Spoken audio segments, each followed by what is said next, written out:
제 얘기 좀 들어보세요. 우리 뼈는 매일 많이 사용되도록 보완되었습니다. 일부 뼈는 몸무게의 2~3배의 힘을 흡수할 수 있습니다. 정말 놀라운 일이죠. 하지만 치아는 그보다 훨씬 더 강합니다. 우리가 무언가를 물면 엄청난 압력을 견딜 수 있어요. 최대 91kg까지요. 그리고 에나멜은 골격계의 일부로 여겨집니다. 손을 돌릴 때마다 팔뚝 안에 뼈가 교차합니다. 발을 잡고 손바닥을 우선 위로 향하게 한 다음 아래로 돌려보세요. 그 사실을 직접 확인할 수 있을 거예요. 우리 몸은 60%가 물일 뿐만 아니라 뼈에도 약간의 액체가 들어있어요. 인간 뼈 질량의 약 25%는 물로 이루어져 있습니다. 인간의 눈은 자동차 엔진과 공통점이 있어요. 둘 다 다양한 액체가 없으면 제대로 작동할 수 없다는 거예요. 엔진에 오일이 필요한 것처럼 눈도 눈물이 필요합니다. 눈물은 눈 표면에 고르게 퍼져야 합니다. 그래서 우린 하루에 최대 2만 번 눈을 깜빡거린 거예요. 그리고 눈꺼풀은 자동차 앞유리 와이퍼와 같은 역할을 하죠. 인체에서 유일하게 혈액으로부터 영양분을 얻지 않는 부분은 각막입니다. 눈의 투명한 앞표면 말이죠. 대신 겉은 눈물로 속은 특별한 액체를 통해 영양분이 공급됩니다. 얼굴이 붉어지면 몸 안의 혈류가 증가한다는 뜻입니다. 그러고 나서 볼뿐만 아니라 위벽 또한 약간 붉어져요. 위벽에 혈관이 풍부하기 때문이에요. 평소보다 많은 피가 흐르게 되면 위벽이 얼굴을 붉히는 셈이 됩니다. 위벽은 3~4일마다 교체됩니다. 그래서 장기가 스스로를 먹는 것을 막죠. 소화사는 예외적으로 강력합니다. 사람들은 유리, 플라스틱, 동전 그리고 다양한 작은 물건들을 실수로 삼키곤 합니다. 보통 이런 물건들은 아무런 해를 끼치지 않고 48시간 이내에 소화관을 통과합니다. 실수로 소량의 플라스틱을 먹는다고 해서 큰일이 나진 않을 거예요. 하지만 사람의 위는 풀을 소화할 수 없습니다. 풀을 먹고 사는 동물들은 난잎과 풀을 처리하는 특별한 이빨과 위를 가지고 있어요. 사람들은 필요한 장비가 없습니다. 위는 면역체계의 가장 중요한 수호자입니다. 위는 염산을 함유하고 있어요. 위산은 우리가 먹는 음식과 함께 유입되는 위험한 식품, 독소, 바이러스, 박테리아를 처리합니다. 만약 점막이 위를 보호하지 않는다면 위 자체는 이 강한 산으로 소화되어 버릴 거예요. 우리는 2개의 매우 빠른 근육을 가지고 있어요. 눈꺼풀의 닫힘을 조절하는 근육이죠. 몸에서 가장 빠른 근육입니다. 눈은 연약하고 보호가 필요합니다. 특별한 반사작용이 일어날 때, 예를 들어 무언가 갑자기 눈에 닿았을 때 이 근육은 10분의 1초 만에 눈꺼풀을 닫습니다. 여자는 보통 남자보다 더 자주 눈을 깜빡입니다. 게다가 나이가 들수록 더 자주 깜빡이게 됩니다. 그런데 친구와 영화를 보면 2사람이 동시에 눈을 깜빡이게 됩니다. 여러분의 단단한 악수가 근력 운동 덕분이라고 생각하세요? 새끼손가락 덕분일 가능성이 더 높아요. 농담이에요. 하지만 새끼손가락은 가장 힘이 센 손가락입니다. 전체 손 힘의 50%를 담당하죠. 하지만 가장 많이 사용되는 손가락은 엄지손가락입니다. 엄지손가락이 없으면 손의 민첩성이 40% 감소합니다. 그리고 엄지손가락은 고유의 맥박이 있어요. 동맥이 거기로 흐르거든요. 엄지발가락은 몸무게의 40% 이상을 운반합니다. 다른 발가락을 합친 것보다 더 많아요.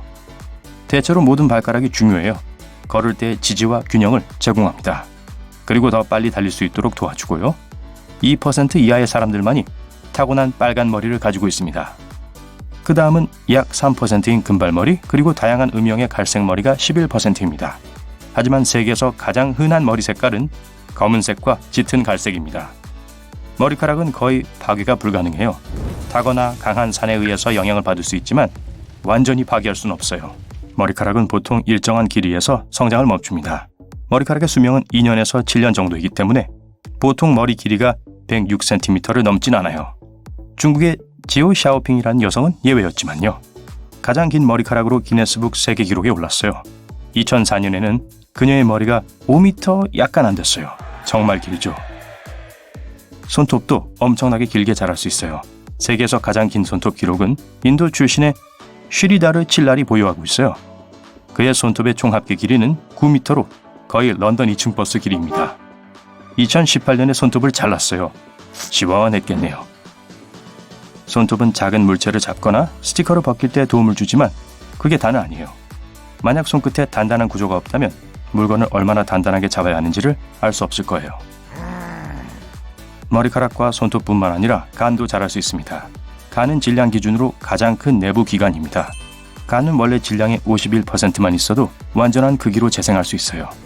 동시에 간을 지속적으로 손상시키면 흉터가 생깁니다. 몸 전체에서 가장 큰 기관은 피부입니다. 전체 몸무게의 15% 이상을 차지하죠. 사람들은 3만에서 4만 개의 피부세포를 잃습니다. 매 분마다요. 1년이면 최대 4kg에 달하죠. 집안에 쌓인 먼지가 도대체 어디서 온 건지 이제 알겠죠.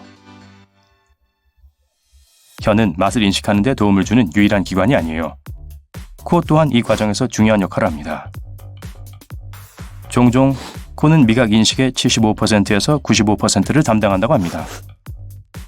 다음에 음식을 먹을 때 코를 잡아보세요. 그리고 양파나 훈제 생선을 먹어보세요.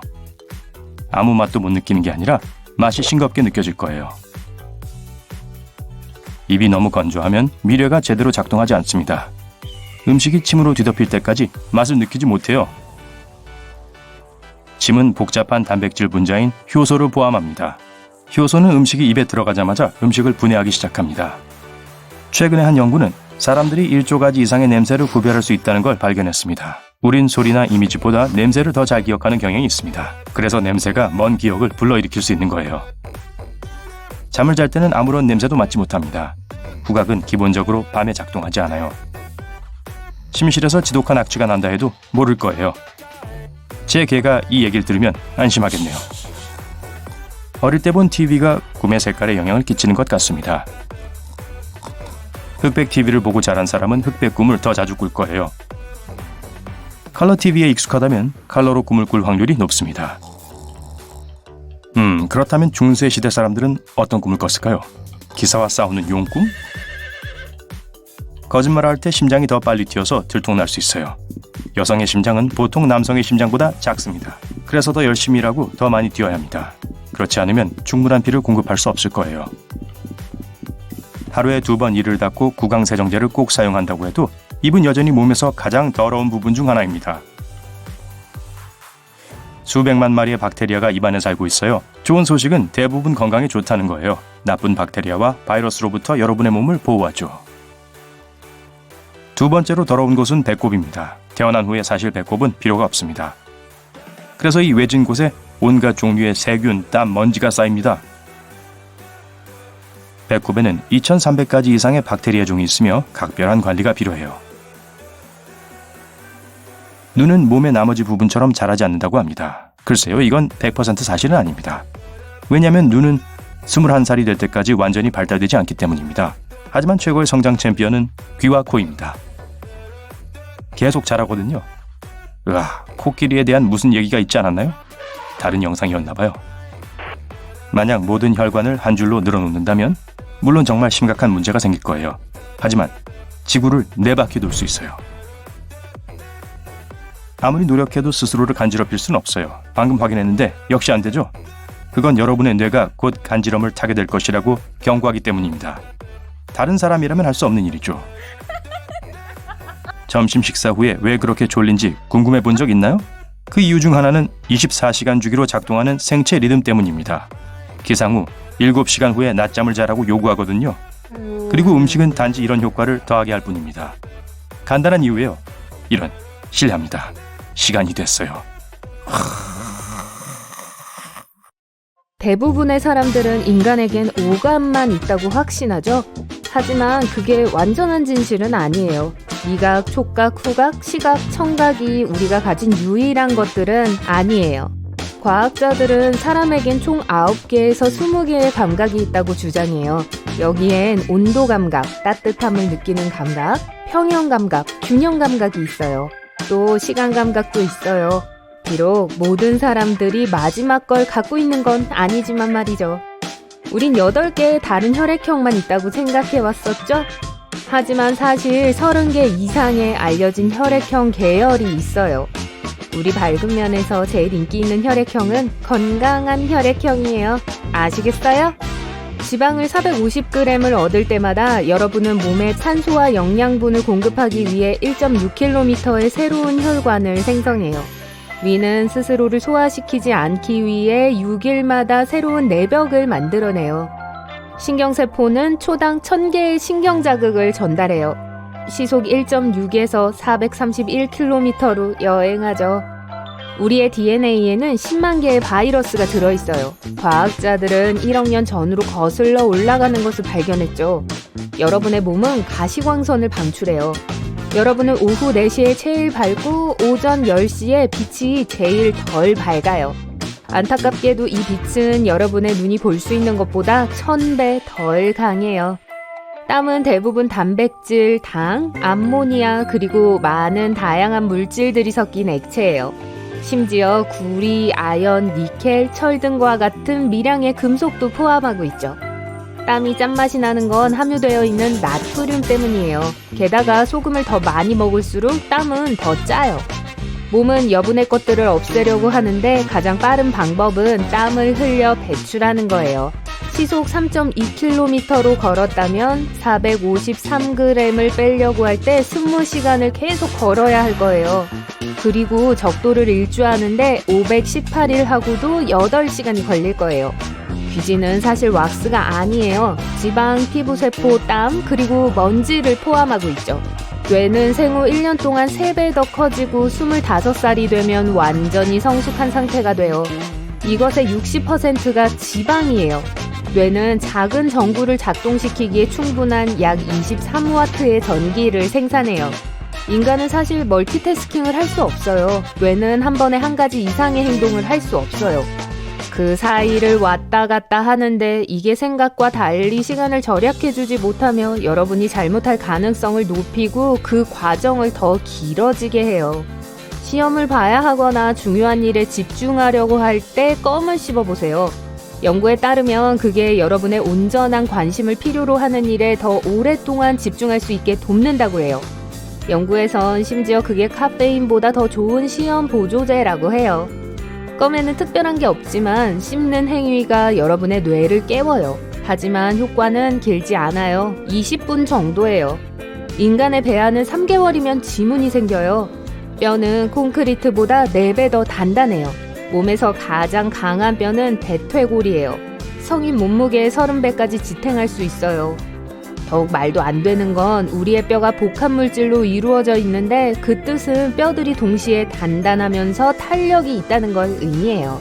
햇볕에 타는 것은 방사선 피폭의 결과예요. 신체의 자연 방어 메커니즘이 자외선과 싸우다가 압도당하게 되면 결과적으로 햇볕에 타게 되는 독성 반응이 일어나요.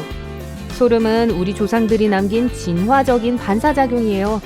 아드레날린의 방출이 조상들의 털을 서게 했고 그게 다가오는 포식자들에게 더 무서워 보였죠. 몸은 매일 0.47에서 1.41리터의 타액을 생산해요. 그게 음식을 소화하고 감염을 물리치도록 도와주죠. 또 입 안에 많은 박테리아가 있어요. 네, 사람의 입에 있는 평균 박테리아 양은 지구에 사는 사람들의 수와 거의 비슷해요. 그거 소화하기 힘들겠네요. 각각의 사람들은 머리에 약 15만 개의 머리털을 갖고 있어요. 모든 가닥은 한 달에 약 1.27cm씩 자라요. 만약 각각의 머리카락에서 자라는 걸 더한다면 단 1년 만에 16km의 거리를 잴 수 있을 거예요. 또 머리카락은 여러분이 생각하는 것보다 훨씬 더 강해요. 한 가닥이 사과 하나의 무게인 85g을 들 수 있어요. 머리에 있는 모든 머리카락의 힘을 합치면 코끼리 2마리 정도의 무게를 지탱할 수 있어요. 해봅시다. 심장이 내는 고동 소리는 판막이 열고 닫히는 소리예요. 심장은 부상을 입지 않는 한 세포를 복제하지 않아요. 몸에서 피를 공급받지 않는 유일한 부분은 각막이에요. 공기를 통해 산소를 바로 얻죠. 똑바로 앉거나 서 있을 때 기분을 좋게 해주는 긍정적인 기억을 떠올리는 게 더 쉬워요. 어떤 사람들은 등을 곧게 펴고 바로 앉아있으면 혈류를 증진시키고 뇌가 더 잘 기능할 수 있도록 더 많은 산소를 얻는다고 믿어요. 세상에서 가장 깊은 목소리를 가진 사람은 자신을 포함한 인간이 전혀 들을 수 없는 소리를 낼 수 있어요. 하지만 코끼리들은 이 소리를 들을 수 있어요. 정맥은 빛이 피부와 지방의 층을 통과해야 하기 때문에 파랗게 보이는 거예요. 피부는 빛이 피를 반사시키기 전에 백색빛의 많은 붉은 부분을 흩뿌려요. 이것으로 파란빛만 눈에 반사되죠. 후각 상실증이 있는 사람은 냄새를 감지할 수 없어요. 환후는 반대되는 증상으로 실제로 존재하지 않는 냄새를 맡아요. 인간의 뇌에는 1000억 개의 뉴런이 있어요. 73%는 물이고 심장도 마찬가지예요. 그래서 뇌가 2%의 수분을 잃으면 피곤함을 느끼기 시작하죠. 또 기억력을 악화시키고 주의력을 짧게 만들며 기분을 처지게 만들죠. 파란 눈을 가진 걸로 알려진 가장 오래된 사람은 7000년 전 석기시대에 살았어요. 여러분의 오른쪽 신장은 간을 위한 공간을 만들어줘야 하기 때문에 더 작고 왼쪽 신장보다 더 낮게 위치해 있을 거예요. 그나저나 뇌는 여러분이 물을 너무 적게 또는 너무 많이 마시지 못하게 해요. 어떤 액체를 삼킨 후 입과 목은 뇌에게 물을 그만 마시라고 알리는 신호를 보내기 시작해요. 그렇지 않으면 액체가 여러분의 세포에 도달하는 10분에서 60분 동안 물을 계속 마시게 될 거예요. 여러분 눈은 단 13mC초에도 뭔가를 볼 수 있고 뇌는 이미 이 이미지를 처리했을 거예요. 평균 눈 깜빡임은 100에서 400mC초까지 지속돼요. 비록 몸에서 제일 강한 근육은 아니지만 혀는 절대 지치지 않아요. 그건 혀가 만들어져 있는 방식 때문이에요. 8개의 뒤섞인 근육으로 이루어져 있어요. 혀는 끝이 뼈와 연결되어 있지 않은 유일한 근육이에요. 다른 근육들은 양쪽 끝에 2개의 뼈가 붙어 있는데 그런 식으로 우리가 당기고 움직임을 만들기 때문이에요. 입에는 약 700종의 다양한 박테리아가 있어요. 그곳에는 60억 마리 이상이 살고 있어요. 피부는 제일 큰 장기예요. 목욕 타월 2장의 표면적을 덮을 수 있죠. 몸무게의 약 16%를 차지하며 크기는 약 2.043제곱미터예요. 만약 여러분이 하루에 8시간 동안 분당 60개의 단어를 입력했다면 인간 게놈을 입력하는 데는 50년이 걸릴 거예요. 더위 속에 있으면 금방 피곤해져요. 이것은 몸이 스스로를 시원하게 유지하려고 정말 열심히 노력하고 있기 때문에 일어나는데 이걸로 추가적인 일을 많이 하게 되죠. 그래서 여러분이 육체적으로 힘든 일을 하지 않아도 지치고 피곤하게 돼요. 몸에는 78개의 장기가 있지만 그중 오직 5개만이 생존에 필수적이에요. 뇌, 간, 심장, 폐, 그리고 심장. 폰이 울려요. 밤 11시에 급한 건가 봐요. 근데 집안의 모든 기기들은 조용하네요. 울리고 있는 건 여러분의 귀예요. 여러분은 쉿거리는 소리, 휘파람, 윙윙거리는 심지어 포효하는 소리도 들을 수 있어요. 하지만 이 모든 소음에는 외부 소스가 없어요. 그래서 팬텀 사운드라고 알려져 있죠. 이것은 한쪽 귀나 양쪽 귀에서 지속적으로 또는 가끔씩 발생할 수 있어요. 주로 아무것도 여러분의 주의를 산만하게 하지 않는 밤에 가장 뚜렷하죠. 여자는 남자보다 혀 표면에 더 많은 미뢰를 갖고 있어요. 이건 35%의 여자들과 15%의 남자들만이 절대 미각을 가진 이유 중 하나예요. 이 사람들은 다른 누구보다 맛을 더 강하게 느끼는 사람들이에요. 왼손잡이들은 대개 왼쪽으로 씹는 걸 선호하고 오른손잡이들은 맞아요. 오른쪽으로 씹어요. 지문이 손상되어도 똑같은 독특한 패턴으로 다시 자랄 거예요. 숨 쉴 때 하나의 펜은 여러분이 흡입한 산소의 5%만 사용해요. 평균적으로 지구의 물은 매년 3.5mm씩 상승하고 있어요. 그래서 가끔은 튜브를 마련해야겠다 싶기도 해요. 자, 그러면 우리가 물속에서 살게 된다면 어떻게 될까 하는 의문을 갖지 않을 수가 없죠. 이제 인간이 물에 적응할 수 있다는 증거가 있어요. 동남아시아에 사는 아자우족들은 비장이 크게 진화 있어요. 그리고 비장은 산소가 풍부한 적혈구를 저장하는 기관이에요. 이 세포들이 혈류로 방출될 때 잠수부는 물속에서 더 긴 시간 동안 숨을 참을 수 있어요. 그래서 아자우족들은 780m 깊이까지 프리다이빙을 할 수 있어요. 물속에서 살기 위해서 우리의 몸은 열 손실을 제한하기 위해 더 커져야 할 거예요. 동물들은 클수록 더 많은 열을 생산해요. 우린 또 깊은 바다를 항해하기 위해 물갈퀴가 있는 손가락과 발가락을 기를 필요가 있을 거예요. 결국엔 다리가 2개일 필요가 없어질 거고 2 다리는 융합될 거예요. 우리의 눈은 더 나은 시력을 위해 더 커질 수도 있어요. 생각해보니 우린 결국 인어 같아지게 되겠네요. 과학자들은 심지어 사람들이 날 수 있는 가능성에 대해서도 조사했어요. 나는 생물들은 적절한 신체 크기와 그에 맞는 신진대사를 갖고 있어요. 땅에서 우리를 들어올릴 수 있는 충분한 에너지를 생산해내기 위해서 우리는 우리가 소비하는 음식과 물과 같은 연료를 사용할 수 있는 능력을 갖춰야 해요. 예를 들어 새들은 신진대사가 아주 높아요. 몸 안의 모든 과정이 훨씬 더 빨리 진행돼요. 벌새의 심장은 분당 1200번까지 뛸 수 있어요. 인간 운동선수의 심장은 분당 220배밖에 뛰지 못하죠. 그래서 비행하는 건 거의 불가능해 보여요. 우리 종에게는 날개를 기르고 나는 법을 알게 해줄 선택압이 없어요. 게다가 그렇게 하기 위해선 우린 더 작아져야 하고 뼈도 덜 조밀해야 하고 근육량의 대부분을 잃어야 해요. 또 충분히 가벼워지기 위해 치아도 포기해야 할 거예요. 전제 치아를 포기하고 싶지 않아요. 만약 우리의 팔이 날개가 된다면 손이 필요했던 것들을 할 수 없게 될 거예요. 우린 그저 더 서투른 버전의 우리가 되겠죠. 전 그렇게까지 되고 싶진 않아요. 그리고 분리된 날개를 자라게 하기 위해서는 우리의 골격과 근육 구조가 수백만 년에 걸쳐 근본적으로 바뀌어야 할 거예요. 인간이 태양계의 다른 행성에 산다는 개념은 그리 황당하진 않은 것 같아요. 우리가 어떤 행성을 식민지로 만들 것인가에 따라 우리의 특징도 많이 달라질 거예요. 만약 지구보다 태양에서 더 먼 거리에 있는 행성에 도착한다면 우리의 눈은 더 커질 거예요.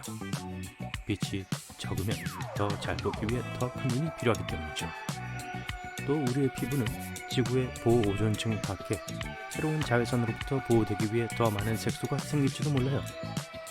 우주선의 영향에 대항하기 위해 더 두꺼운 눈꺼풀과 더 뚜렷한 이마뼈가 생길 수도 있어요. 이것만으로도 충분히 이상하지 않았다면 더 이상하게도 우린 온갖 방향에서 오는 우주 파편들로부터 눈을 더 잘 보호하기 위해 옆으로 깜빡이게 진화할지도 몰라요. 왜냐하면 아마도 다른 행성의 중력은 지구보다 약할 것이거든요. 다른 행성에서 산다는 건 더 큰 콧구멍을 의미할 수도 있어요. 새로운 세계에서는 산소가 부족할 수 있기 때문에 더 쉽게 숨을 쉬기 위해 그게 필요할 거예요. 잠재적인 방사능으로부터 머리를 보호하기 위해 더 두껍고 빽빽한 머리카락이 생길 수도 있어요. 예를 들어 화성에는 지구보다 평균 40배에서 50배 더 많은 방사선이 있어요. 우린 여전히 많은 기술을 쓸 수 있을 거예요. 하지만 스마트워치와 안경 대신 더 작고 미묘한 장치를 갖게 될 거예요. 통신용 콘택트 렌즈 같은 것들이 곧 등장할 수 있어요. 헤드폰 대신에 귀 위에 이식되는 작은 뼈 전도 장치를 사용할지도 몰라요. 과학자들은 지금으로부터 1000년 후 사람들이 어떤 모습일지 확실히 알지 못해요. 하지만 이전의 진화 패턴을 바탕으로 그걸 예측할 수 있어요. 중세는 평균 수명이 35세였어요. 그러니까 정말 열심히 살고 삶에서 아주 이른 시기에 자손을 생산해야 했다는 뜻이죠. 요즘은 평균 수명이 2배 이상 늘어났어요. 점점 더 많은 사람들이 100세 또는 심지어 110세까지 살아요. 우린 그것보다 더 오래 살게 될 거라는 걸 쉽게 추측할 수 있죠. 우리의 크기는 어떨까요? 모든 동물들은 시간이 지남에 따라 더 커지도록 진화했어요. 그걸 공룡, 고래, 말 그리고 인간에게서도 보았죠. 400만 년 전에 우리 조상들은 키가 겨우 120cm에서 150cm밖에 되지 않는 작은 제구였어요. 앞으로 우리는 더 나은 영양분을 얻게 되어서 키가 계속 커진 걸 거예요. 하지만 우리의 유전자도 진화하고 있는 것 같아요. 일부 연구에 따르면 키가 평균 사람인 사람들이 더 유리하거나 유용한 유전자를 갖는 경향이 있어요. 하지만 키가 커짐에 따라 우린 더 약해졌어요. 지난 200만 년 동안 우리의 골격은 더 가벼워졌어요. 우린 일상활동에 더 많은 도구를 사용하기 시작했어요. 사람들은 농사가 발명된 이후로 점점 덜 움직이게 됐죠. 그래서 우리의 뼈는 이제 덜 단단해졌어요. 그리고 요즘 우리가 책상에서 많은 시간을 보냈기 때문에 우리의 뼈 구조가 완전히 바뀌고 우리의 자세를 바꿀 수도 있어요. 하지만 더 큰 키의 추세가 영원히 지속될 수는 없어요. 크기는 특정 한도를 초과할 수 없습니다. 아주 큰 몸의 조직에 가해지는 압력이 중간 크기의 몸에 가해지는 압력과 다르기 때문이에요. 만약 우리의 몸이 계속 커지면 모양도 바뀌어야 할 거예요. 또 정신과 성격에서 극적인 변화를 볼 수도 있어요. 지난 600만 년 동안 우리의 뇌 크기는 대략 3배가 되었어요. 여러분은 이 추세가 계속될 거라고 생각할지도 모르지만 아마 그렇진 않을 거예요. 놀랍게도 우리의 뇌는 점점 작아지고 있어요. 연구에서는 인간의 뇌 크기가 농업이 발명되기 직전인 약 2만 년 전의 최고조에 달했다는 걸 보여줘요. 그리고 나서 인간의 뇌는 줄어들기 시작했고 우린 그 이유를 잘 몰라요. 한 가지 설명은 일단 사람들이 농사를 짓고 더 많은 채소를 먹기 시작하면서 지방과 단백질을 찾기가 힘들었다는 거예요. 그게 큰 뇌를 키우고 유지하는 걸 더 어렵게 만들었어요. 우리의 뇌는 또한 많은 에너지가 필요해요. 우리가 매일 사용하는 에너지의 약 20%를 차지하죠. 우리의 성격도 계속 발전하고 있어요. 우린 고대의 사냥꾼과 채집자들처럼 공격적일 필요가 없어요. 우리의 사회적 상호작용 또한 달라졌어요. 옛날엔 사람들은 멀리 여행하거나 장거리 의사소통을 효율적으로 할 수 없었기 때문에 그들이 맺은 가장 가까운 관계는 자기 지역 그룹이나 부족의 일원이었어요. 이제 우리는 전 세계를 여행할 수 있고 전화통화를 하고 노트북으로 채팅을 하고 필요한 만큼 직업을 바꿀 수 있으며 심지어 온라인으로 사람과 데이트도 할 수 있어요. 이게 우리를 더 외향적이고 개방적이고 반대하게 만들었어요. 또 우리를 전 세계 다양한 문화에 더 적응할 수 있게 만들었어요. 약 30만 년 전에 지구를 돌아다니는 인간은 9종이 있었어요. 다른 8종은 기후변화로 멸종했을 거예요. 지금은 우리뿐일 수도 있지만 새로운 인류가 없을 거라고 누가 말할 수 있겠어요? 하지만 우리가 더 이상 물리적인 거리로 나뉘어 있지 않기 때문에 그럴 가능성은 낮아요. 다른 종이 있기 위해선 사람들은 고립된 집단으로 진화해야 해요. 유전학은 지금 일어나고 있는 현상을 대평균화라고 불러요. 우리는 세대가 지남에 따라 점점 더 닮아가고 있어요. 세계의 인구는 섞이고 있어요. 사람들은 더 이상 자신의 위치 안에서만 번식하지 않아요. 만약 충분한 시간이 흐른다면 인류는 균일해 보이게 될 거예요. 우리 모두 오늘날 우리가 보는 다양한 신체적 외모의 평균이 될 거예요. 우리는 가공되지 않은 음식을 더 잘 씹을 수 있게 더 큰 턱을 갖고 있었어요. 요즘은 턱이 더 작아졌고 32개의 치아들이 들어갈 수 있는 공간이 더 작아졌죠. 그래서 종종 성가신 사랑니를 제거해야 되는 거예요. 과학자들은 우리가 가진 치아의 수는 변하지 않을 거라고 해요. 하지만 우리가 더 부드러운 음식으로 바꾸는 식습관을 계속 유지한다면 우리의 턱은 더 작아지고 치아는 더 꽉 차게 될 거예요. 그러니 땅콩 오란다를 씹어 먹자고요. 우리의 엄지손가락이 점점 커지고 있나요? 일부 데이터들은 몇몇 10대들 엄지손가락이 지나치게 발달했음을 시사해요. 10대들이 비디오 게임을 너무 많이 했었죠. 엄지손가락 근육을 많이 사용해서 적응한 것 같은데 이건 유전적인 특성이 아니에요. 누군가의 엄지손가락이 더 클 수는 있지만 그걸 미래 세대에 물려줄 수는 없을 거예요. 언젠가 미래의 우리는 손가락이 다 엄지손가락이 될지도 몰라요. 전 이미 그래요. 저도 직접 해봤어요. 팔꿈치를 최대한 세게 꼬집어 보세요. 거의 고통이 느껴지지 않아요. 피부의 다른 부분들은 다양한 신경 말단을 가지고 있습니다. 우리 몸은 손상되면 위험한 곳일수록 통증에 더 민감하도록 설계됐어요. 몸의 주요 부분은 더 많은 신경 말단이 있어서 우리가 좀 더 경계하고 자신을 보호할 수 있습니다. 팔꿈치처럼 두꺼운 피부에는 통증 감지가 더 적어요. 무언가에 팔꿈치를 부딪혔을 때 느끼는 그 찌릿찌릿한 이상한 느낌을 말하는 게 아니에요. 마치 팔 전체가 감전된 것 같죠? 전혀 재밌다는 생각은 들지 않지만 그 부분을 퍼니본이라고 부릅니다. 퍼니본은 사실 뼈가 아니에요. 척추에서 시작해서 목으로 팔꿈치를 통해 그리고 손가락으로 가는 신경입니다. 진짜 이름은 척골신경이에요. 팔에 있는 3개의 주요 신경 중 하나이고 손끝의 감각을 제공하죠. 척골신경은 근육, 지방, 뼈에 의해 잘 보호됩니다. 하지만 이 신경이 노출되는 부분이 한 곳 있는데 거기가 바로 팔꿈치에 있는 퍼니본이에요. 다르긴 하지만 아킬레스 이야기의 실제 버전 같죠? 이제 퍼니본을 부딪혔을 때 왜 느낌이 다른지와 팔꿈치를 꼬집어도 아무 통증이 느껴지지 않는지 알게 됐어요. 다음 현상은 사회적으로 어색한 순간에 발생합니다. 항상 그런 건 아니에요. 짝사랑하는 사람이 칭찬을 할 때 발생할 수도 있으니까요. 얼굴 붉히는 걸 말하는 거예요. 사랑에 빠졌을 때 뱃속에서 정말로 나비가 퍼덕거리는지는 알 수 없어요. 하지만 확실한 사실은 우리가 얼굴을 붉힐 때 위벽도 빨갛게 변한다는 거예요. 네, 제가 봤어요. 위벽은 안에 있는 산으로부터 위벽을 보호하는 조직입니다. 얼굴을 붉힐 때 피가 피부 표면으로 올라가기 때문에 얼굴이 붉어져요. 위도 예외는 아니죠. 이건 감정의 변화에 대한 자연스러운 생리적 반응이에요. 위에 대한 얘기가 나와서 말인데 위액은 강철 테이블을 녹일 수 있는 능력이 있습니다. 위산이 내장기관을 녹여버리고도 남는다는 뜻이죠. 다행히도 위벽은 이런 일이 일어나는 것을 막아줍니다.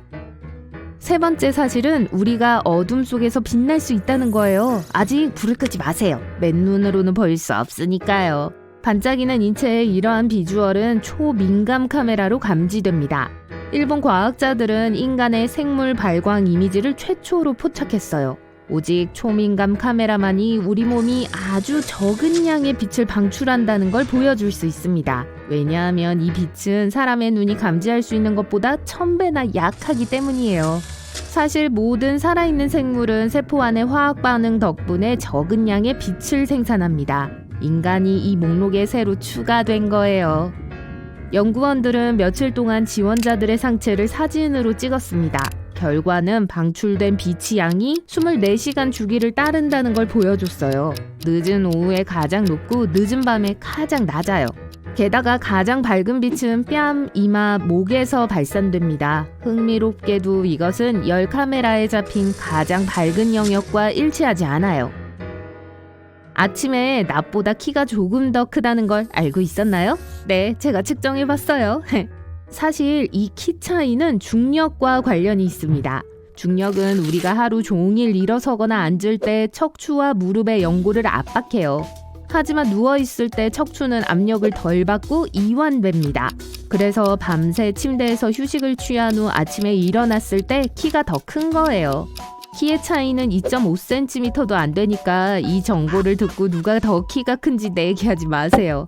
재미있는 사실은 임무를 마치고 돌아온 우주 비행사들은 보통 지구에서보다 키가 몇 센티미터 더 큽니다. ISS의 중력이 부족하기 때문이죠. 하지만 그 키가 유지되는 건 아니에요. 다시 지구에 도착했을 때 중력은 서서히 평소의 키로 밀어내립니다. 이제 이미 언급했던 기관인 피부로 돌아가 볼게요. 네, 피부는 장기예요. 사실 피부는 몸에서 가장 큰 기관입니다. 몸무게의 약 15%를 차지해요. 피부는 몸을 덮는 것 외에 어떤 일을 할까요? 중요한 기능을 수행해요. 예를 들어 외부의 물리적, 생물학적 피해로부터 우리 몸을 보호합니다. 게다가 과도한 수분 손실을 방지해요. 인간의 몸이 또 어떤 놀라운 사실을 숨기고 있는지 궁금하네요. 하지만 이제 동물의 세계로 넘어가겠습니다. 올빼미는 눈알이 없어요. 대신 안관이라고 불리는 걸 가지고 있습니다. 막대 모양의 눈은 인간의 안구처럼 눈 구멍에서 움직이지 않아요. 그래서 올빼미는 주위를 둘러보기 위해 몸 전체를 움직여야 해요. 하지만 몸통을 움직이면 소리가 날 거고 다른 동물들이 그 소리를 들을 거예요.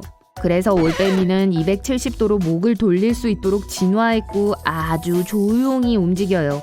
그럼 문제가 뭘까요? 야간 시력은 가능한 한 많은 빛을 얻기 위해 큰 각막을 필요로 합니다. 그래서 늘보 원숭이와 안경 원숭이 같은 대부분의 야행성 동물들이 큰 눈을 가지고 있는 거예요. 올빼미의 경우 약간 다르게 작용합니다. 머리가 작기 때문에 그렇게 큰 눈은 안에 들어갈 수 없을 거예요.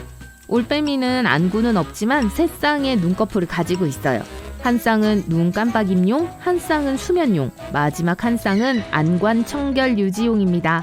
올빼미도 그걸 알고 있겠죠? 야행성 동물에서 우리에게 더 친숙한 동물로 넘어갈게요. 야옹! 고양이는 공기 중에서 향기를 맛볼 수 있는 추가 기관을 가지고 있습니다. 이 기관은 야콥슨 기관 또는 서골비 기관이라고 불립니다. 야콥슨 기관은 고양이의 비강 안에 위치하고 입천장으로 통해요. 이 기관은 뇌로 직접 이어지는 신경을 사용하여 특정 화학물질을 감지할 수 있습니다. 하지만 보통의 냄새가 아니에요. 야콥슨 기관의 냄새 수용체는 일반적인 냄새를 잡기 위해 설계된 것이 아닙니다. 냄새가 전혀 없는 화학물질을 탐지해요. 즉, 고양이는 감지할 수 없는 냄새를 감지할 수 있어요. 이것뿐만이 아니에요. 야콥슨 기관은 후각을 증가시킵니다. 예를 들어 아기 고양이들이 엄마의 젖을 찾아야 해요. 2마리의 어미 고양이와 4마리의 아기 고양이가 있다고 상상해보세요. 아기 고양이들은 후각의 도움으로 엄마와 다른 고양이를 구별할 수 있어요. 두 사람이 만났을 때 서로의 바디 랭귀지를 평가합니다. 고양이들은 보통 서로의 머리를 냄새 맡아요. 이 인사 방법은 페로몬을 방출하고 한 고양이에 대해 다른 고양이에게 많은 것을 알려줍니다. 다른 고양이가 어떤 음식을 좋아하거나 건강한지 아닌지를 알 수 있어요. 심지어 다른 고양이가 행복한지 우울한지도 알 수 있어요. 다 야콥슨 기관 덕분이에요. 이제 고양이에 대한 또 하나의 사실이 있어요. 고양이 코는 패턴처럼 보이는 뚜렷한 능선을 가지고 있어요. 인간의 지문과 비슷하게 모든 고양이들은 독특한 코 지문을 가지고 있습니다. 신분증과 같아요. 좋아, 야옹아. 네가 꽃병을 깨뜨렸다는 거 알고 있어. 네 코 지문이 잔뜩 묻어 있었어. 자, 이제 거래를 해볼까? DVD를 씹어놓은 그 개에 대해 알고 있는 걸 말해봐. 애견 애호가 여러분도 잊지 않았어요. 아마 들어봤을 만한 얘기가 있어요. 개가 생맹이라는 거죠. 사실이 아니에요. 개가 감지할 수 있는 색의 범위는 인간이 볼 수 있는 스펙트럼에 비해 제한적인 건 사실입니다. 개의 색상 팔레트는 대부분 노란색, 파란색, 보라색으로 구성되어 있어요. 우리가 보는 빨강, 초록, 오렌지색은 개의 눈에는 띄지 않습니다.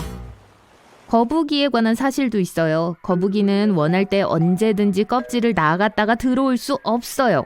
사실 거북이는 껍질에 완전히 붙어 있습니다.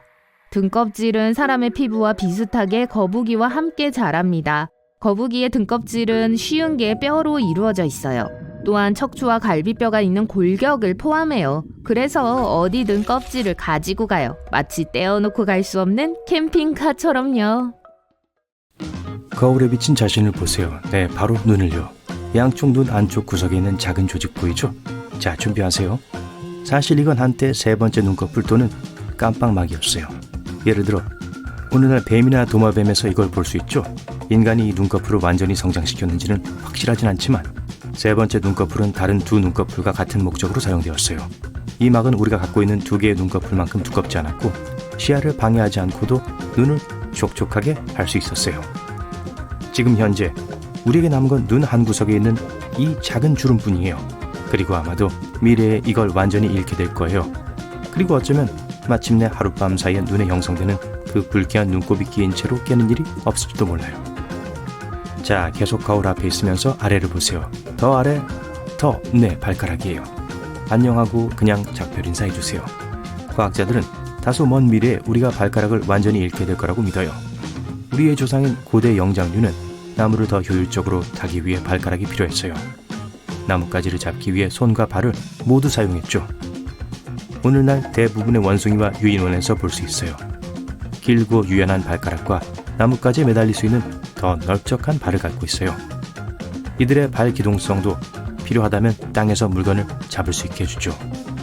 우리 인간에겐 심지어 바닥에 떨어진 펜을 발가락으로 드는 것조차 복잡한 작업이지만 영장류 친척들에겐 그렇지 않죠. 인간은 다른 길을 따라 진화해왔어요. 직립보행을 시작했고 나무에서 내려왔어요. 시간이 지남에 따라 단단한 발과 짧은 발가락을 더 필요로 하게 되었죠. 오늘날 여전히 발꿈치에서 발끝으로 움직일 때 균형을 위해 발가락을 사용하지만 우리의 균형은 이제 훨씬 더 중심에 있어요. 처음에는 발 안쪽을 향해 움직였고 그 결과 새끼발가락이 아주 작아졌죠. 그리고 엄지발가락은 엄청 커졌죠. 하지만 균형이 발가락에서 완전히 멀어지면서 미래의 발가락이 서로 융합될 가능성이 더 커요. 이제 돌아서서 여러분의 멋진 뒤태를 보세요. 만약 스케이트보드에서 떨어지거나 얼음판에서 미끄러져 본 적이 있다면 단단한 표면에 꼬리뼈를 부딪히는 게 얼마나 끔찍한 일인지 기억할 거예요. 다행히도 과학자들은 진화의 과정에서 이게 곧 사라질 것이라고 예측해요. 꼬리뼈도 영장류 조상들이 남긴 특징이에요. 또다시 그들은 나뭇가지 사이에서 더 많은 이동성을 얻기 위해 꼬리가 필요했고 이걸 나무에서 나무로 몸을 스윙하는 데 썼어요. 인간의 꼬리가 언제 떨어져서 다시 죽지 못했는지 말하기는 어렵지만 사실은 사실이에요. 우리가 나무들 위를 뛰어다니던 시절을 떠올리게 하는 그 영광스러운 유일한 것은 우리 뒤 아래쪽 끝에 있는 꽤 쓸모없는 뼈예요. 좋아요. 이제 얼굴로 돌아왔죠. 입을 벌리고 아라고 해보세요. 만약 사랑니가 없는 운이 좋은 사람이라면 자신을 강력한 진화의 산물이라는 걸 알면서 자랑스러워해도 돼요. 아시겠지만 치아는 인간의 몸에서 스스로 회복되지 않는 유일한 부분이에요.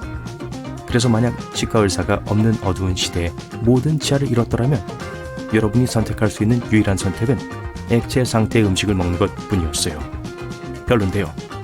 과학자들은 자연이 어린 시절부터 갖고 있던 낡고 달아빠진 치아를 대체해주기 위해 우리에게 사랑니를 주었다고 믿고 있어요. 그래서 우리 인생에서 늦게 나온 거예요. 하지만 오늘날 모든 치의학의 발전으로 우린 아주 나이가 들 때까지 치아 전부나 대부분을 온전히 유지하는 경향이 있죠. 그리고 비록 일부를 잃어도 언제나 새로운 것으로 대체할 수 있어요. 이게 사랑니를 잔류물로 만들고 점점 더 많은 사람들은 성인이 되었을 때 이가 나는 시련을 겪지 않아도 되는 걸 이해한 것 같아요. 치아에 대해 말하자면 우리의 턱 전체는 지난 1000년 동안 변화해왔고 훨씬 더 빨리 변할 걸로 예측돼요. 사실 우리 몸의 모든 부분들 중에서 가장 빠르게 변한 곳이죠. 옛날 초기 인류가 사냥과 채집을 통해 살아남았을 때 그들은 날고기를 씹고 식물을 갈기 위해 거대하고 강력한 턱과 더 큰 이빨이 필요했어요. 그들이 요리를 하고 농사를 짓게 되면서 음식이 덜 질겨져서 턱은 현재의 필요에 맞게 작아졌어요. 시간이 지날수록 우리의 턱은 점점 더 줄어들었고 앞으로도 계속 그럴 것 같아요. 많이 씹을 필요가 없는 많은 가공식품들로 미래의 사람들은 아마도 얇은 턱선과 매끄러운 광대뼈를 가진 더 섬세한 얼굴 특징을 가지게 될 거예요. 일부 신체 부위는 사라지지 않고 오히려 다시 돌아오고 있어요. 100년 전 무릎 뒤에 있는 작은 뼈인 장단지 근머리 종잡뼈는 약 11%의 사람들에게만 존재했고 과학자들은 그게 곧 완전히 사라질 거라고 생각했어요. 하지만 모든 역경에도 불구하고 이 용감한 작은 뼈는 무려 39%나 되는 현대인의 무릎에 들어있죠. 아직도 정확히 장단지 근머리 종잡뼈가 왜 돌아왔는지 알 수 없지만 가장 일반적인 의견은 우리가 조상들보다 키가 크고 무거워졌다는 거예요. 이건 사실이에요. 우리의 식단이 더 좋아지고 영양가가 높아지면서 우린 더 오래 살고 키가 더 자라게 되었죠. 우린 지금 아마도 키의 진화 절정기에 와 있을 수도 있어요. 그리고 장단지 근머리 종잡뼈는 무릎 뒤에 힘줄이 미끄러질 수 있도록 매끄러운 표면을 제공해주고 마찰을 줄여 마모와 찢어짐으로 인한 손상 가능성을 낮춰주기 위해 우리 몸에 나타날 수도 있어요. 몸집이 커졌다는 얘기가 나와서 말인데 거울로 돌아가 볼까요? 약간 힘줘봐요. 멋진 이두박근이에요. 하지만 안타깝게도 고대 조상님들만큼 좋진 않아요. 진화에 대한 모든 게 우리에게 100% 좋은 건 아니에요. 그냥 제일 잘 적응한 일련의 기능들일 뿐이죠. 우리 근육의 경우가 그래요. 시간이 지남에 따라 점점 더 작아지고 약해졌죠. 특히 상체에서요. 고대의 인간은 많은 수작업을 하기 위해 크고 강한 근육이 필요했어요. 사냥해서 잡은 걸 집으로 끌고 가고 도구를 만들고 대피소를 짓는 것까지 말이죠. 후에 이게 더 쉬워지진 않았는데 오히려 반대였죠. 사실 밭을 갈고 복잡한 구조물을 짓는 건 많은 체력과 지구력이 필요했어요. 하지만 기술의 발전이 왕을 누리기 시작하면서 물리적 능력은 두뇌의 힘으로 대체되었고 기계는 우리 대신 많은 일을 하기 시작했는데 대부분은 우리보다 훨씬 더 나았죠. 우린 컴퓨터 앞에서 점점 더 많은 시간을 보내며 앉아서 생활하는 생활 방식으로 전환했어요. 그리고 우리의 근육은 점점 작아지고 있는데 왜냐하면 더 이상 근육들이 필요하지 않기 때문이에요. 진화가 더 진행될수록 훨씬 더 날씬해지고 근육량이 늘리는데 더 많은 어려움을 겪을 가능성이 높아요. 우리의 뇌는 특히 흥미로운데 일종의 이상한 패턴으로 변화해왔기 때문이에요. 우리의 먼 조상들은 처음에는 다소 작은 뇌를 가지고 있었지만 인간에 가까운 친척인 네안데르탈인은 평균적으로 현대인의 그것보다 더 큰 뇌를 가졌었어요. 진화 과정에서 인간의 뇌는 더 커졌지만 최근 몇 세기 동안 줄어들기 시작했는데 아무도 그 이유를 정확히 알지 못해요. 일부 전문가들은 이게 우리의 생활 방식과 사회적 연결의 변화와 관련이 있을 수 있다고 해요. 초기 인류, 특히 수렵 채집가들은 자신들이 본 모든 식물과 동물, 그들의 특성, 그리고 여러 가지의 것들을 어떻게 사용하는지 기억해야 했어요. 그들은 부모가 알고 있는 모든 걸 배우고 스스로 더 많은 걸 알아내야 했기 때문에 더 박학다식했어요.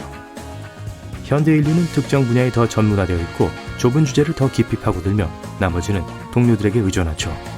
고대 인류는 누구나 잠재적으로 다른 사람을 대체할 수 있는 그룹으로 일했던 반면 우린 각 구성원이 각자의 특정한 임무를 가지고 있으며 대체할 수 없는 팀으로 모이죠. 그래도 뇌의 크기는 그다지 중요하지 않은 것 같아요.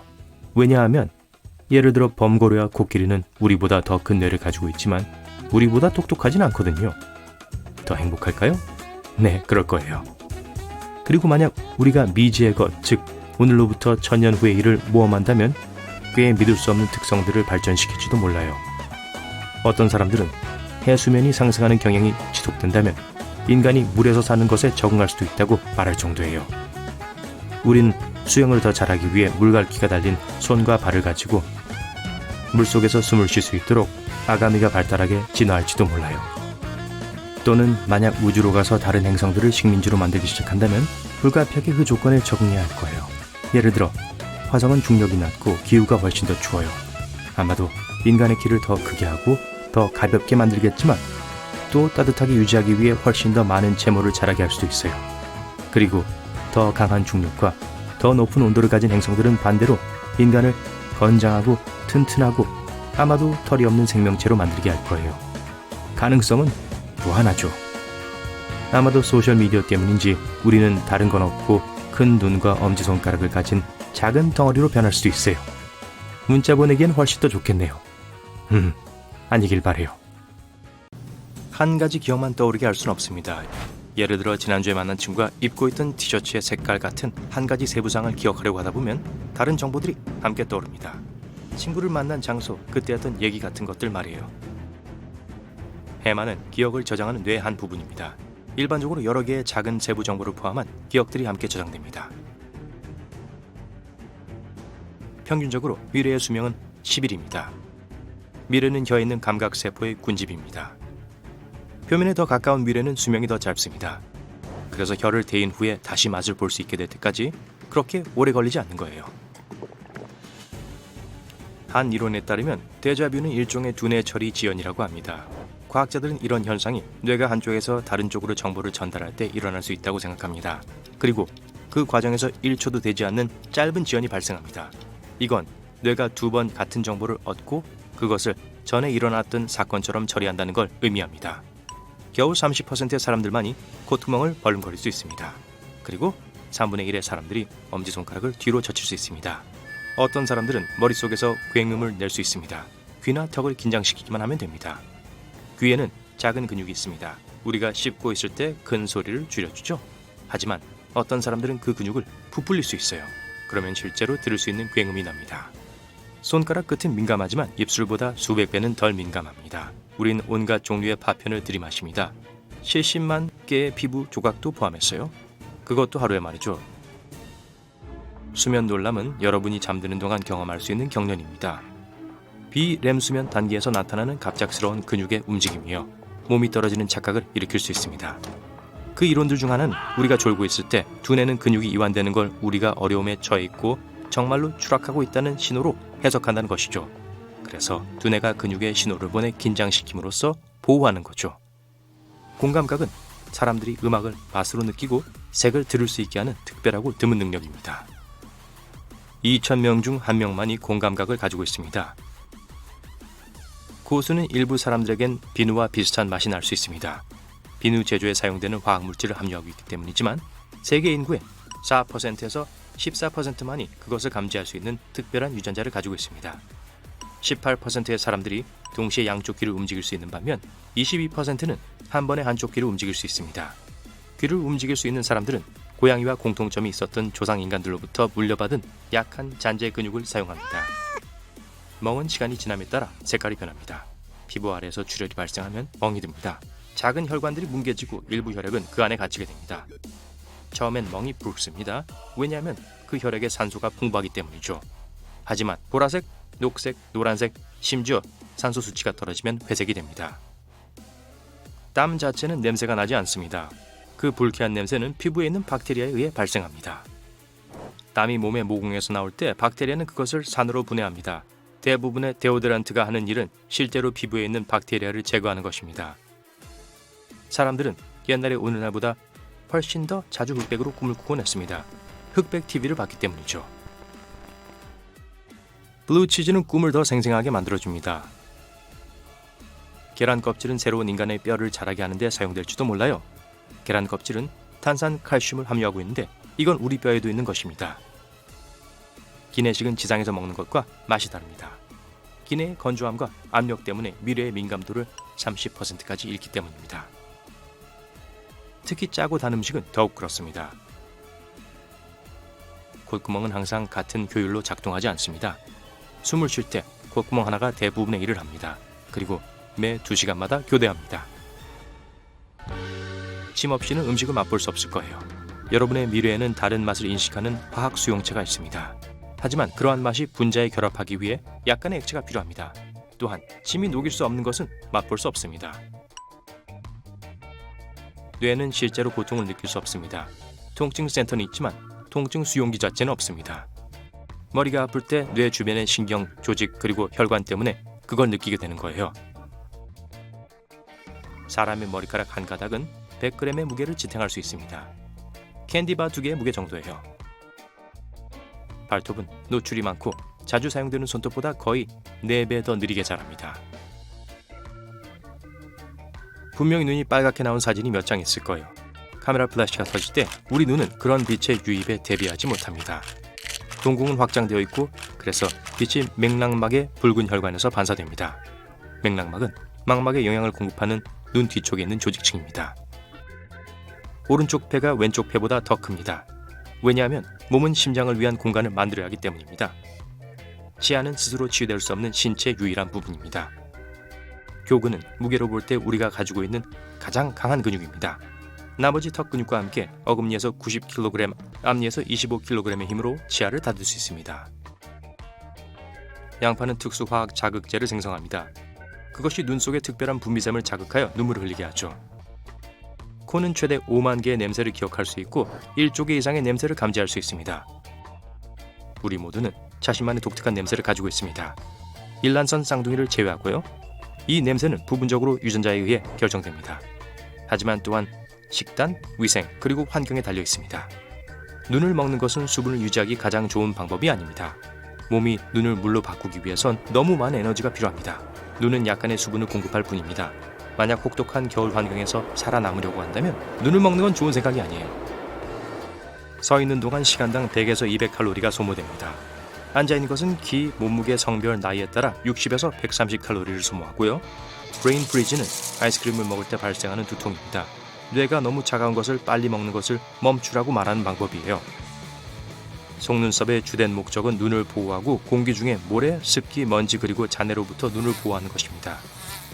속눈썹은 날아오는 곤충과 같은 것이 눈에 너무 가까이 오는 것을 감지하고 깜빡임 반사를 촉발시킵니다.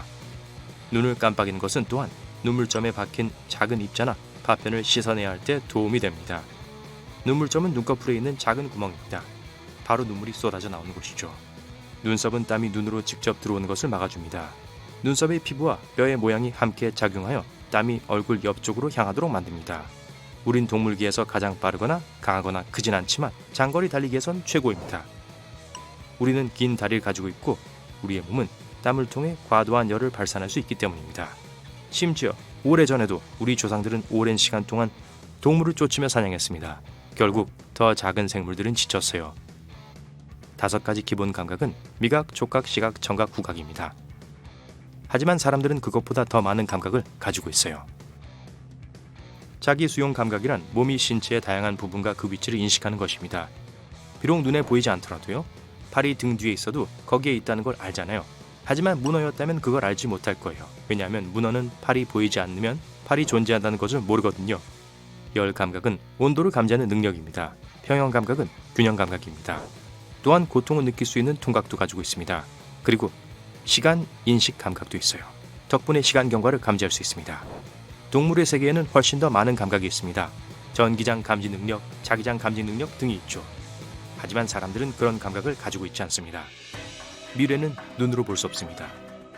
혀에 있는 작은 돌기들은 설유두입니다. 4가지 종류가 있어요. 성곽유두, 협상유두, 용상유두, 사상유두죠. 마지막에 사상유두를 제외하곤 모두 미래로 덮여 있습니다. 이것은 혀의 촉각을 담당하는 것입니다. 새끼손가락은 손힘의 50%를 제공합니다.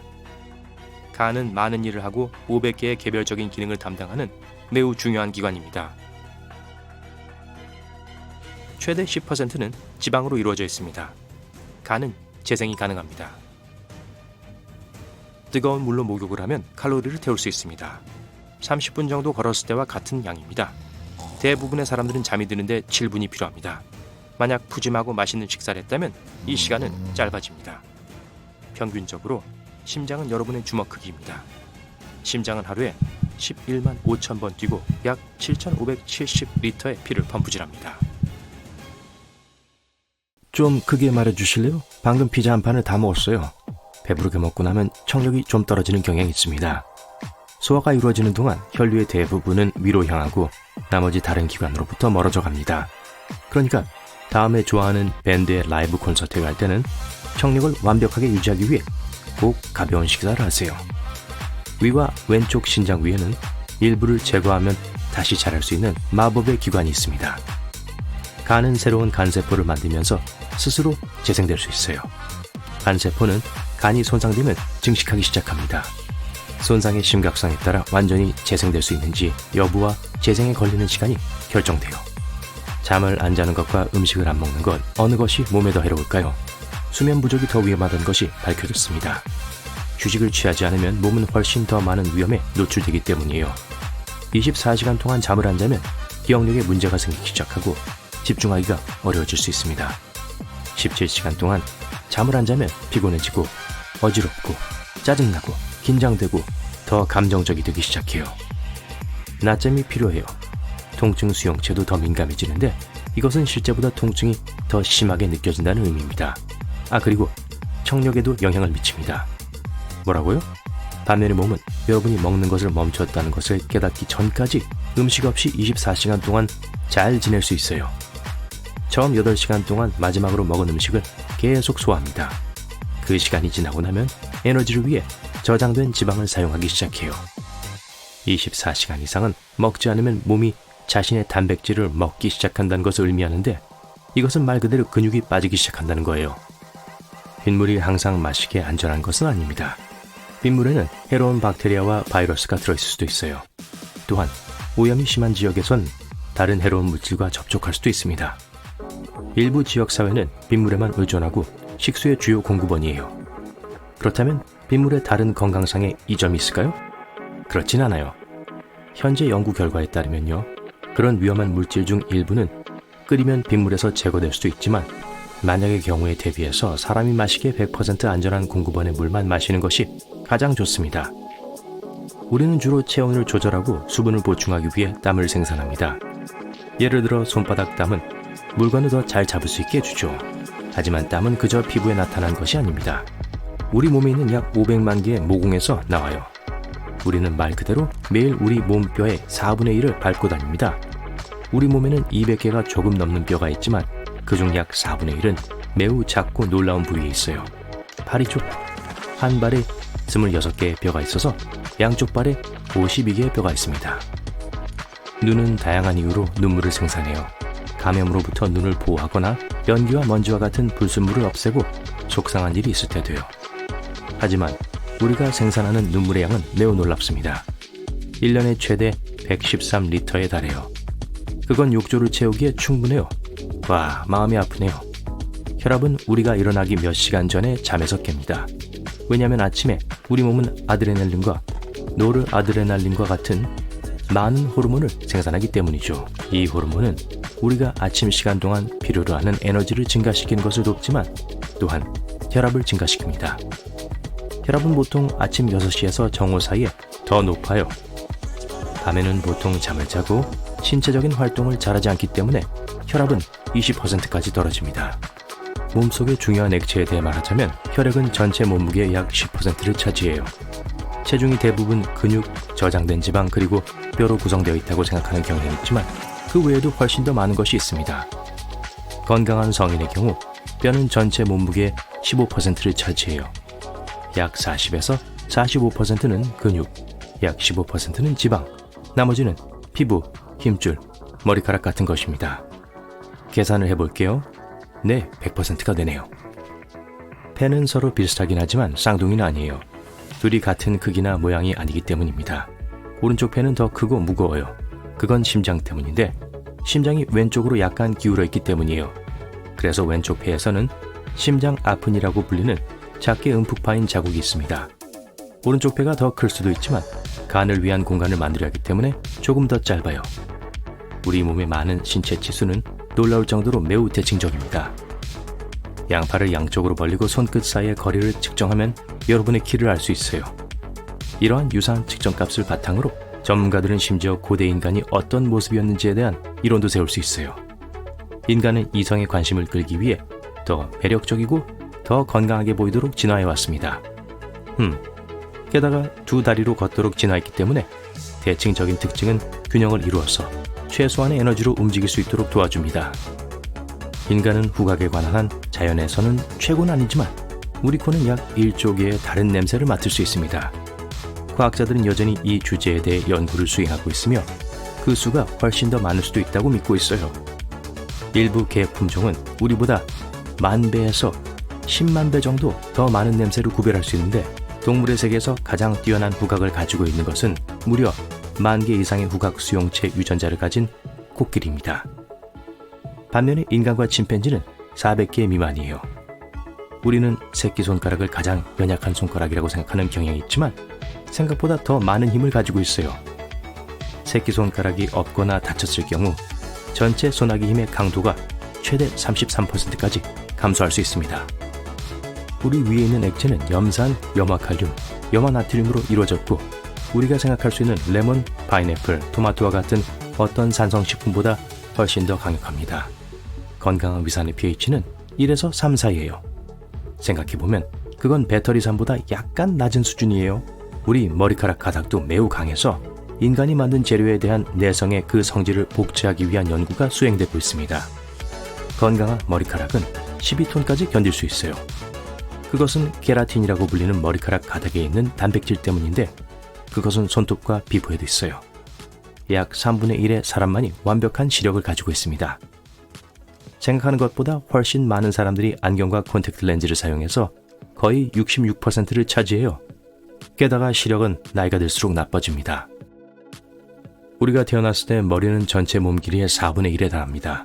25살이 되면 머리는 몸의 8분의 1밖에 되지 않을 수 있어요. 왜냐하면 머리는 나이가 들어도 크기가 많이 변하지 않기 때문이에요. 몸의 나머지 부분, 주로 다리와 몸통에 비례해서 말이죠. 우리 뇌는 매우 강력한 컴퓨터이고 인간의 뇌세포 하나의 전체 브리테니커 백과사전보다 5배나 많은 정보를 담을 수 있습니다. 알고 계신가요? 아직 두뇌가 지원할 수 있는 정확한 데이터 양을 정확히 파악하지 못했지만 전자적인 측면에서 뇌의 저장 용량은 약 2500TB입니다. 비교하자면 900년 이상의 역사를 보관하고 있는 영국 국립문서보관소는 70TB에 불과해요. 아마도 그래서 뇌가 다른 장기에 비해 가장 많은 양의 산소가 필요한 걸 거예요. 혈류로 들어가는 총 산소량의 약 20%입니다. 두뇌가 우리 몸 질량의 겨우 2%를 구성한다는 사실을 염두한다면요.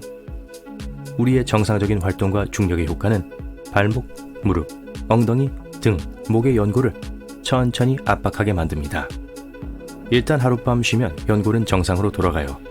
평균적으로 늦은 밤보다 아침에 약 1cm 키가 더 커요. 아침에는 약간 늘어나죠. 피부는 가장 크고 빠르게 성장하는 기관으로 강하지만 유연해요.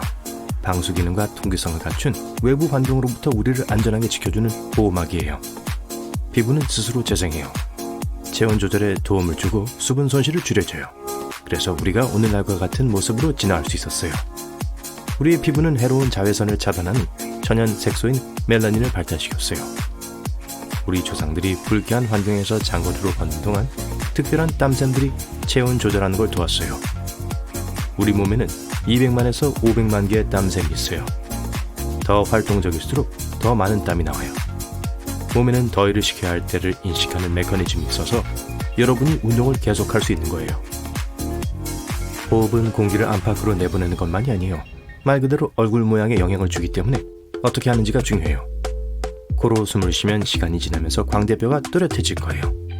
또 혀가 턱에 힘을 가하기 때문에 얼굴도 넓어질 거예요. 만약 입으로 숨을 쉰다면 혀는 쉴 곳이 없을 거예요. 시간이 지남에 따라 얼굴 구조를 바꿀 수 있어요. 얼굴이 더 좁아질 수 있고 광대는 그렇게 두드러지지 않을 거예요. 또 입으로 숨을 쉬는 사람이라면 아마 머리를 뒤로 더 기울이는 경향이 있을 거예요. 이런 식으로 목과 얼굴의 모양과 함께 뇌 뒤쪽 두개골의 내용물이 늘어나고 전체적인 자세도 직접적으로 바뀌게 될 거예요. 1981년에서 1996년 사이에 태어난 밀레니얼 세대들은 나이 든 사람들보다 건망증이 더 심해요. 건망증의 주요 원인은 더 높은 수준의 스트레스에서 비롯돼요. 그러니 편하게 있으세요. 왼쪽 폐는 심장과 공간을 공유하기 때문에 오른쪽 폐보다 작아요. 인간은 뱀상어처럼 큰 이빨을 갖고 있지도 않고 치아가 그렇게 많지도 않아요. 하지만 연구에 따르면 상어 이빨은 아주 단단한 에나멜로 코팅되어 있지만 우리 치아보다 강하진 않다고 해요. 우리에겐 치아를 서로 접착시켜줘서 치아 전체가 갈라지는 걸 방지해주는 단백질이 있어요. 상어와 달리 우리 치아는 빠지지 않아요. 상어 치아는 우리처럼 잇몸에 뿌리로 붙어있지 않아서 매주 약 1개씩 빠지게 되는 거예요. 발톱이 왜 있는지 궁금해 본 적 있나요? 손톱은 케라틴으로 만들어져 있어요. 케라틴은 털, 조류의 발톱, 발굽, 그리고 머리카락에서 찾을 수 있는 단백질이에요. 조류의 발톱과 달리 우리의 손발톱은 납작하고 넓어요. 발가락과 손가락 끝을 부상으로부터 보호해주죠. 또 손톱이 다른 물체를 잡고 분리하는 데 도움이 되는 견고한 지대 역할을 해주고요. 손톱 없이는 뒷면에 스티커를 떼거나 퍼즐 조각을 집는 건 어려울 거예요. 유인원과 원숭이들도 비슷한 섬세한 작업을 할 때 발을 사용해요. 과학자들은 영장류가 나뭇가지를 꽉 움켜쥐고 진드기를 제거하고 다른 비슷한 일들을 하기 위해 손톱을 진화시켰다고 생각해요. 인간의 몸은 어둠 속에서 빛을 발하는데, 다시 말하면 우리가 희미하게 생물 발광을 한다는 거예요. 그 빛은 육안으로 볼 수 있는 것보다 1000배 더 약해요. 하지만 다른 동물들은 우리의 희미한 빛을 쉽게 볼 수 있을 거예요. 눈은 꽤 민감해요. 여러분은 끊임없이 여러분을 둘러싸고 있는 모든 빛들 때문에 눈이 얼마나 민감한지 시험해볼 기회가 거의 없었을 거예요. 인간의 세포는 체내 전체 세포수의 43%에 불과하며 나머지는 미세 식민지 주민들이에요. 그렇다는 건 여러분이 대부분 박테리아와 곰팡이로 이루어져 있다는 걸 의미하죠. 그래서 기본적으로 여러분은 장내 미세물 DNA와 여러분의 DNA가 혼합되어 있는 거예요. 인체에서 가장 풍부한 원소는 산소로 65%예요. 하지만 리튬, 코발트, 금, 우라늄도 포함되어 있어요. 그중 제일 희귀한 건 라듐이에요.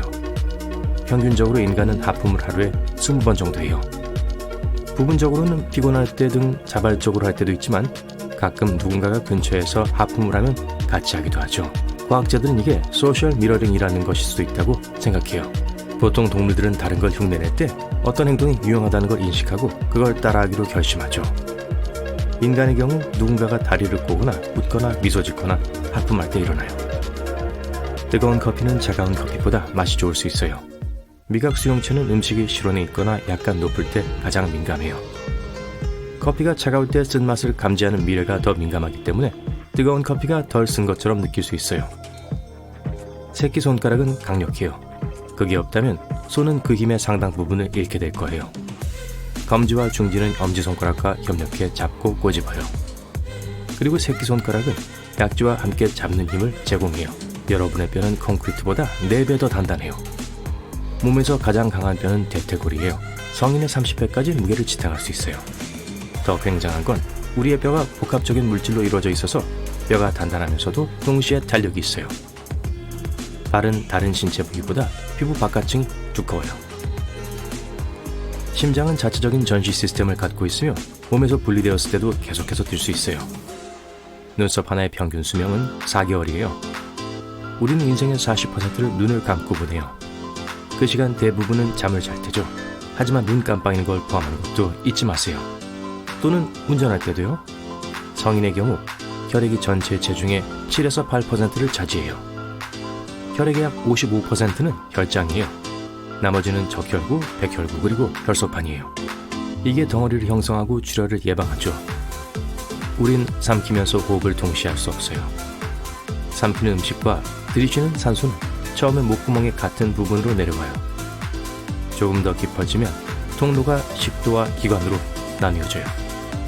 배고플 때 배에서 나는 꾸르륵거리는 소리엔 이름이 있어요. 복명음이라고 해요.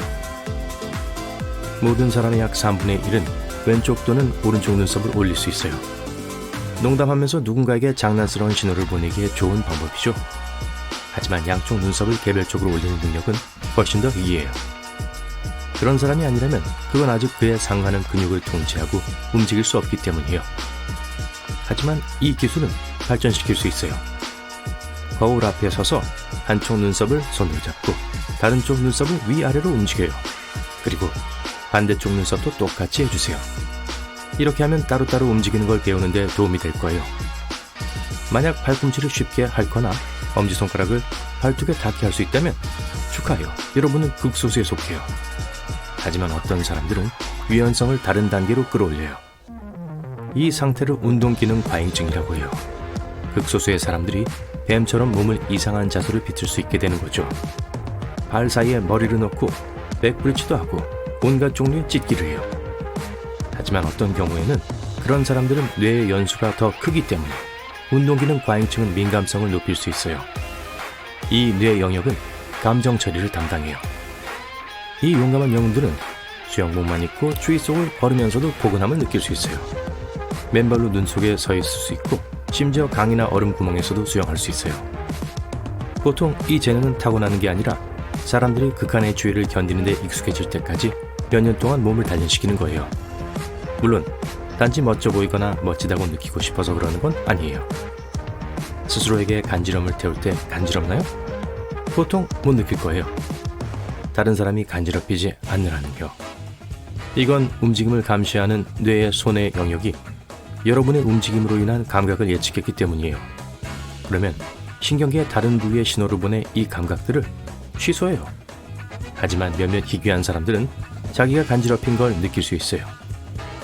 만약 여러분은 그렇지 않다면 뇌가 아직 인식하지 못한 새로운 질감을 만지거나 두피 마사지기를 사용하면 여러분의 신경을 자극하고 긴장을 풀어주는 데 도움이 될 수 있어요. 거울 앞에 서서 입을 벌리고 혀의 측면을 서로를 향해 말아 올려 U자 모양을 만들어 보세요. 약 65%에서 81%의 사람들이 자연스럽게 혀를 말고 그 대다수가 여자예요. 어떤 사람은 이게 유전적인 능력이라고 하지만 최근 연구에서 사람들이 실제로 연습을 통해 이 기술을 개발할 수 있다는 걸 알아냈어요. 개찰이 묻어나는 혀 끝을 다시 입안으로 말아넣는 걸 의미하는 요가 용어예요. 귀를 일부러 꼼지락거릴 수 있나요? 축하해요. 지구상 약 22%만이 한쪽 귀를 움직일 수 있어요. 동시에 두 귀를 움직이는 건 18%만이 할 수 있어요. 귀를 움직이는 건 먼 조상들에게는 흔한 일이었어요. 과학자들은 그들이 귀로 다양한 움직임을 할 수 있었을 거라 믿고 있어요. 꼼지락거리는 걸 담당하는 근육무리는 귓바퀴근이라고 불리며 오늘날에는 대부분 필요하지 않아요. 하지만 어떤 사람들은 시간을 들여 연습하면 누군가 귀를 움직이는 법을 배울 수 있다고 해요. 안타깝게도 개와 고양이가 하는 것처럼 소리를 향해 귀를 실룩거리는 고급스러운 기술은 습득하지 못했어요.